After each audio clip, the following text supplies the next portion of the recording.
Hello everyone, my name is Grayson and welcome to a little treat here. We got Backpack Hero, a game that I was kind of following for a bit. It sort of suddenly came out into early access and it is it's phenomenal. It is really fun to play. So this game is developed and published by either Jaspel or Jaspel. I don't know how to pronounce that. And as far as I can tell, this is their only game. At least it's their only game on Steam. So congratulations, developers, for this phenomenal game. It's in very early access. They have a lot of features planned, like meta progression and that kind of stuff. But for now, it is a pretty pure roguelike because it's just a full reset when you start over. But there's lots of ways to play, lots of builds. You could see all the different items are falling on screen right now. There's just quite a lot of stuff going on in this game, and it is absolutely great.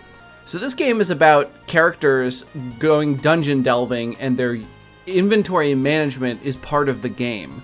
And it's done in a really great way that makes it feel very rewarding to sort of Tetris block all of your items into your bags. It's really super cool. So let's take a look at the characters, and then we will start a game. So we have three characters. We have Purse. This is the most standard character. She has a backpack that sort of expands in size over time, and you fill it with items, and you use those items during your dungeon fights in turn-based combat. It plays like a roguelike deck builder, except your deck changes a little less often than in most games like that, and you can always, at least with this character, you can always see your whole deck because your deck is just the items in your bag. So we'll get into it and I'll show you exactly what I mean by that. So this is Purse, the peppy rat. We also have two other characters who play very, very differently. I would highly encourage you to play Purse before you play these other two. I played Purse and then Tote, the frog, and then CR8, the Five Nights at Freddy's Sonic Persona character here.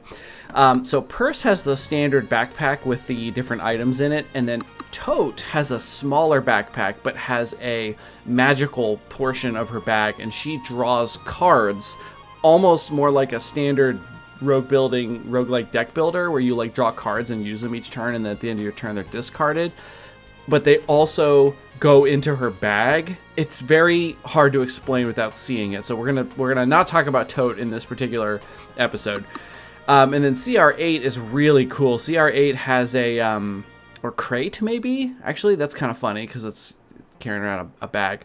Crate is a little programming game because you set stuff up in your bag and you basically launch a beam of energy, and the things it passes through and redirects around and in and stuff is what makes his turn happen. So once you've set up his bag, you kind of like, it's kind of out of your hands at that point, but there are a few little ways to manipulate it. But I felt really strong playing CR8 for a lot of my run, just because I think because you can't manipulate what happens once a battle starts very much. He has to kind of be strong because otherwise, like, you can't decide when you want to block and when you want to attack. You have like one program path. It's very weird. You'll have to see that at some point. But let's go with Purse. Let's take the, I've used both of these, so let me just use the one where she's kind of hiding behind the cloak here. Let's do that one. So, go adventuring. So, we have to conquer the dungeon by going deeper and deeper. There'll be boss fights, there'll be regular enemies, there'll be tons of items. There's all sorts of different rooms and stuff, so I'm ready. You head into the dungeon knowing very few make it back alive. Alv. Make it back Alv. My bad. So, click me. So first we get a chest of valuables. This is always going to be the same stuff. Okay, so what we do is we want to put all this stuff in our bag where we have space. If you hover an item, the little card shows up that shows you what it is. If you look, it's kind of hidden. I can do this. Up here, I think you can see my mouse, right? Yes. This is its size. It took me a while to notice this, but this is very important for when you're looking at items before you like select them, so you can tell if you have space for it. There's a fair amount of wiggle room for you to like move stuff around in your bag like before you have to make decisions, so that's really nice. So this is how much space it takes up. This is a rough buckler. Its use is 1 energy. You'll have 3 energy per turn. It's a shield type item. This is important. There are things that interact with weapons, shields, armor, etc., consumables. It's common quality, and when you use it, so if you spend 1 energy, you get 7 block. Okay, so that should sound pretty normal if you've played, roguelikes before. So we're going to drag that in. We also have a wooden sword. This is a 1x3, and it is on use, deals 7 damage. Again, weapon, common, costs 1 energy. And then anything in this game, you can while you're like left clicking it, you can hold left click and then also tap right click to rotate it around. This is actually super important, not just for fitting things in your bag, but because there are so many items in this game that have an impact based on things adjacent to it. You can see here that if my bag was a different shape, which it will be eventually, the orientation of this sword will matter a lot, or possibly even the shield, just based on like where the extra spaces are. We also start with this meal, consumable, common, 2 uses, so it costs 0 energy to use, but we can only use it twice. There's no cooldown on it, so you could use it twice in 1 turn, it would be gone. On use, add 2 energy. When out of uses, this item is destroyed. These kind of items are great to have in your bag. I'll just go ahead and plop my meal in my backpack up like this so it all spills to the bottom.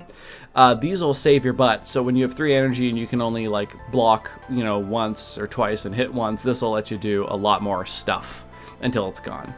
And once consumables are gone, they are actually gone, but you will be passing up on so many items in this game. You will have 100 items thrown your way during the game, and you'll hold on to 20 of them at most. So we are ready to move on. We've got our bag set up here. We unclick the map, and then we have only 1 node to go to, which is this small rat wolf here. Battle start. So in combat, you click items to use them. So we can hover over the enemy to see that he has 32 health. He's going to spend his turn acquiring 14 shielding or block, which only lasts for the 1 turn and then it goes away. That's pretty normal for rogue games. And you can get a little bit more information. You will get 6 experience for defeating this enemy. That's great because we need 5 experience to level. We also have a little bit of flavor text. A lot of the items in this game have flavor text and some of the enemies, and they're usually pretty funny, like spaghetti, for instance. So the small rat wolf, the smaller version of the rat wolves that patrol the upper layers of the dungeon. Pretty stock standard there. We also have a couple of other options we can do. There's a reorganize. So reorganize your inventory in battle costs 3 energy. So I can't move things around. Oops, I accidentally clicked that. I can't move things around unless I'm reorganizing. So in combat, you're trapped. So you got to make sure you do all of your organization before a fight. And there are some important reasons for doing that, and we will get into that when they come up.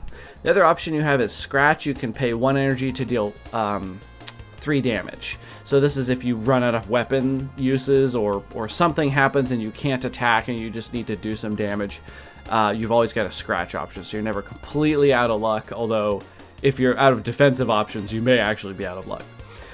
So since he's not going to attack us, we're not going to block at all. So we're just going to click the sword, 7 damage, and I can just keep using this until I'm out of energy. Now I could eat my meal and then attack him 2 more times, but I don't see any reason to rush. So end turn. So now he's going to attack for 8. Now I don't want to take any damage at all, so I'm going to block twice and then hit his block, and basically this was a wasted turn, but I don't want to take any damage. Healing outside of combat in this game is nearly impossible. You mainly have to heal in combat through items in your bag, and then most of those are consumable, and then you're out of luck. There are very few ways to get regeneration or to heal yourself in combat without consumables, so you have to be very careful about that. So let's end turn. Hit our block goes away. So now he's going to block up again, so now we can just hit him twice and we win. So we level up. This is extremely fun and important. Oh my god, she's cute. So when you level up, you get to expand your backpack. So I actually have 4 spaces I can choose, and now I can actually choose like whatever weird shape I want if I wanted to. And there are actually reasons to do that. There are items in this game that say for every space to the right or something like that. So you may want a bag shaped like this and put that item over here, and then you've got all this space to the right of it.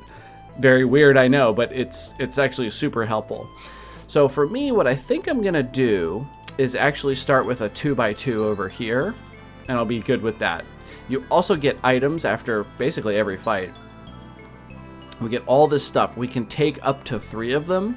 We probably won't load up our bag with as many things as possible just because space is a premium.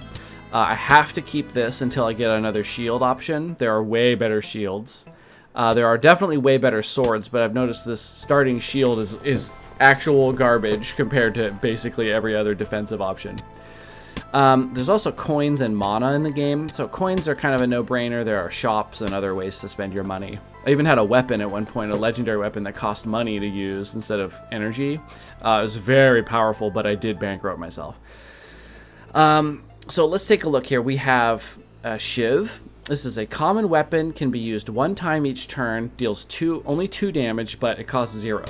This is the kind of thing you just get some free damage if you have a space for it.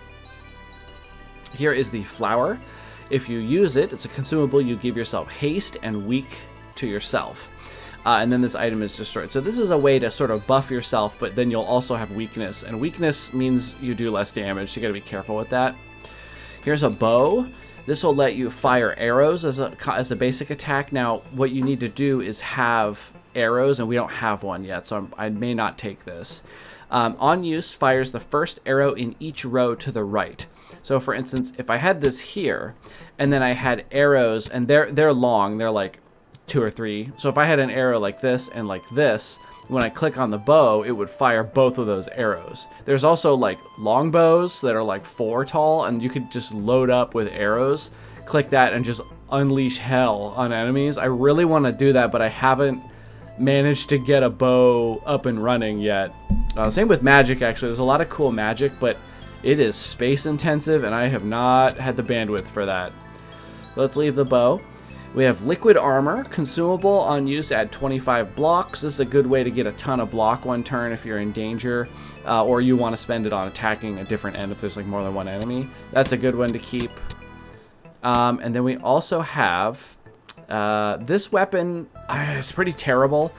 It can't be adjacent to any other weapons in your bag. It's also a 4x1, making it very difficult to slot into any inventory. And it only does 4 damage. It does it to all enemies, but you're looking at a maximum of about 12 damage. It's pretty bad. If this was one slot smaller, I think it would be a better choice, but it's not good. Here's a broken ring. This, you can see, actually costs mana rather than energy, and that's where having these little mana stones comes into play. These are not consumed. This is like per battle. So per battle, this stone provides 1 mana. So that means if I had this, I could use it 1 time per battle. This is a magician's like defensive item. So it's a broken ring. You use it to get 4 block, and it would consume the mana. And then after that, you'd be out of luck. So you need more mana to do that kind of thing. Here we have My First Wand. This is another mana using item. This adds regen 2 to yourself. So I had a run where I had this wand, and I basically had, like, if you can picture this gold being mana, this item is 2 spots but diagonal. So I had like 2 mana, and then at the beginning of each battle, I would just give myself regen 4 really quickly and just get like 10 health over the fight from that. Because regen ticks down, you get 4, 3, 2, 1. So that was really, really cool, but I don't know if it's worth the slot at this moment. I think I'm probably going to grab this potion and this Shiv and be good there. And I think I'll hang on to this just in case I start seeing some better magic stuff. I guess I could deep 6 this meal. I do use these early, though. Once I leave here, these items are gone, so have to be careful. But you will be presented with a ton of items in this game. So let's finish choosing, and let's move on. So now we're going to the next level of the crypt. This is the first dungeon in the game.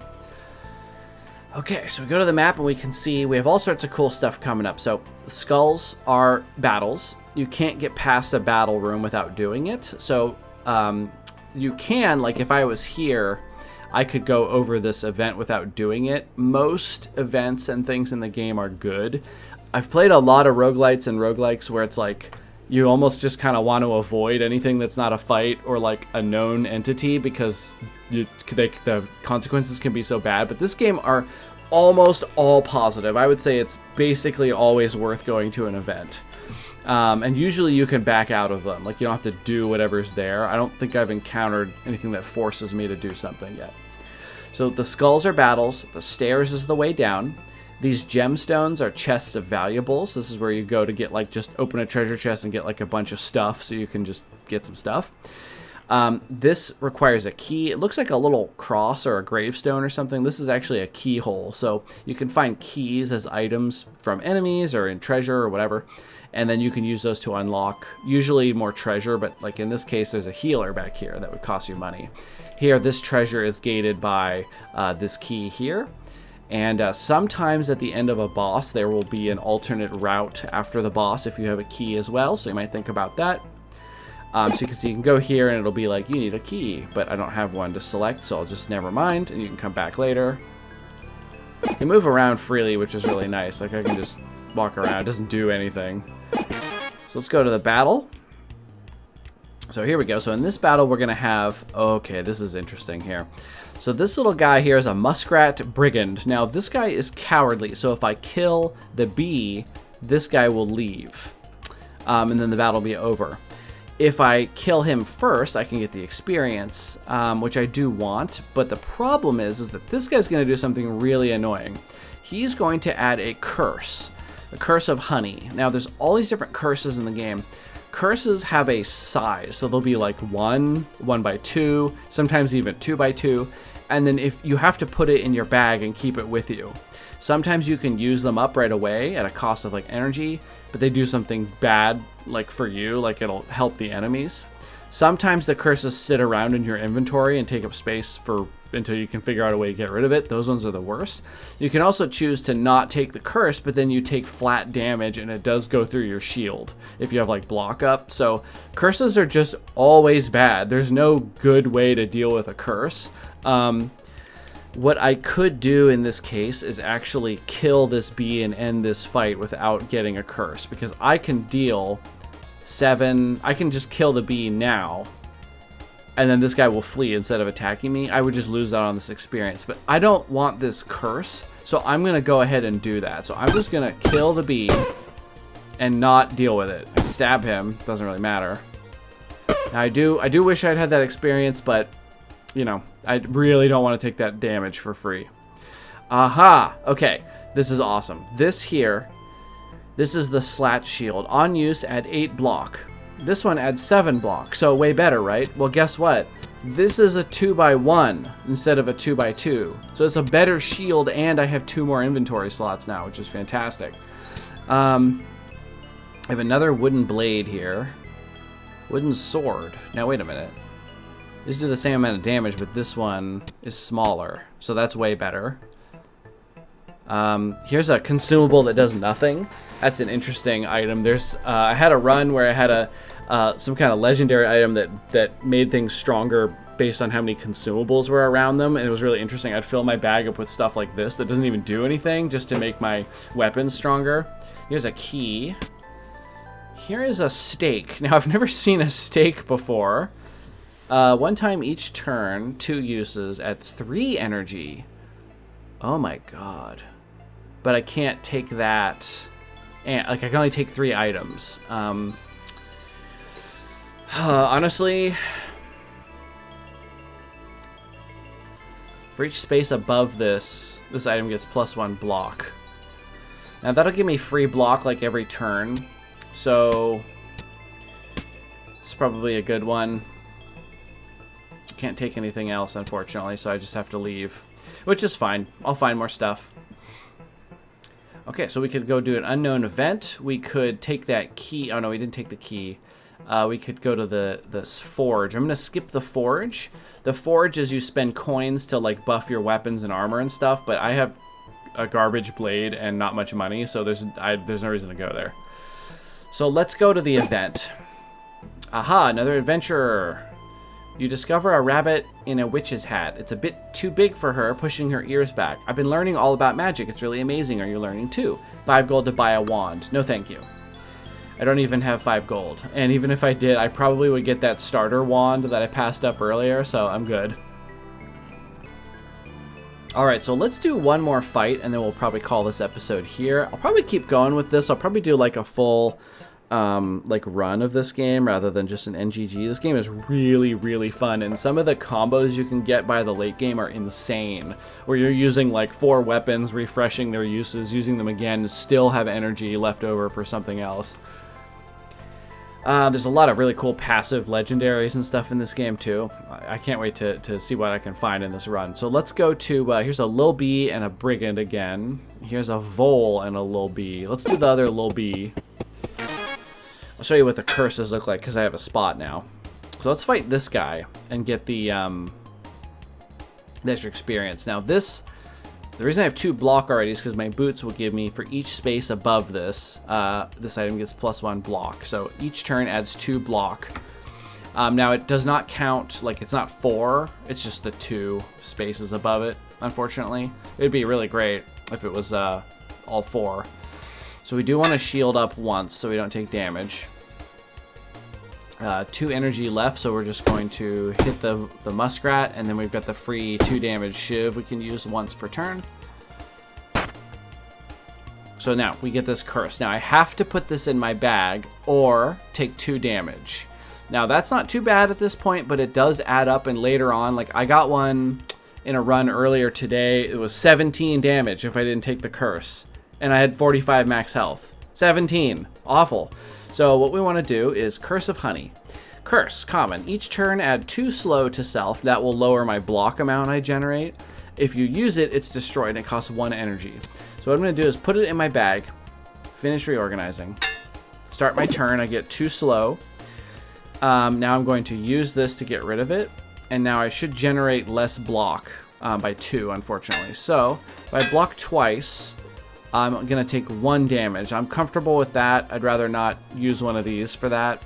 I could, and then I could hit him. I mean, I'm willing to take 1 damage. Yeah, I'll use one of these and start smacking him. So now I'll only lower my block by 1 instead, which is nice. I'm going to get another curse, but we're gonna finish that one off. And then he's not attacking us, so we don't need to block. We can just hit him a bunch. God, we're so close to finishing him off. But it doesn't matter, because we can take this, finish reorganizing. Now, what you want to make sure you do is get rid of these curses before the battle ends. This doesn't go away at the end of the fight. Like, I could kill this bee now, and I'd have to keep this stupid thing in my inventory, so do not do that. Let's kill him. Bam. So we took 1 damage. That is perfectly fine. We also leveled up, which is awesome. We can get some more space. Let's get... Okay, sorry about that, everybody. I'm back. I messed up something, and I had to reload for the purposes of showing you guys something. And I have different items now, but I'm in the same spot. I have 1 less health, but I'm in exactly the same spot. So let's take... what kind of slots do I want to take? I'm going to take... couple there and like a couple like up here, I think. All right, there we go. So I still have I have the bad shield and the bad sword back again, unfortunately, so hopefully we can find something better. Ooh, a helmet. Okay, these are great. So helmets work by being in the top. Has to be in the top row. If you look here. If it's not, it's disabled, but you can store it somewhere else, but you're not wearing it unless it's in the top.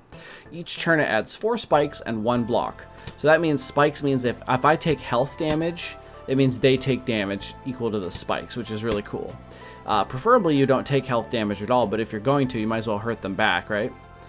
We also have a debuff potion. This is one of the strongest items in the game, in my opinion. It adds slow and weak to enemies, so that makes them deal less damage and generate less block. This is just a really good item to have. And there's a poison potion, adds 6 poison to all enemies. Poison is pretty self-explanatory. They just take damage over time from it. So I will take those items in his choosing. Okay. So now we're ready to move on to... I have a key now. So I could unlock... I don't need the healer, but there's treasure here. That's probably the best use for the key. Unknown event. We've got a few battles left, more treasure, and another event. So... I think we'll call this episode here. So thank you everybody so much for watching. I hope you're going to enjoy this series. You should definitely check out Backpack Hero for yourself. It is really, really fun. I played like 3 hours straight when I first booted it up without even realizing it. I just kept going and going, and I was couldn't believe how long I had been reorganizing things in my inventory. So thank you again so much for watching, and I will see everybody in the next episode.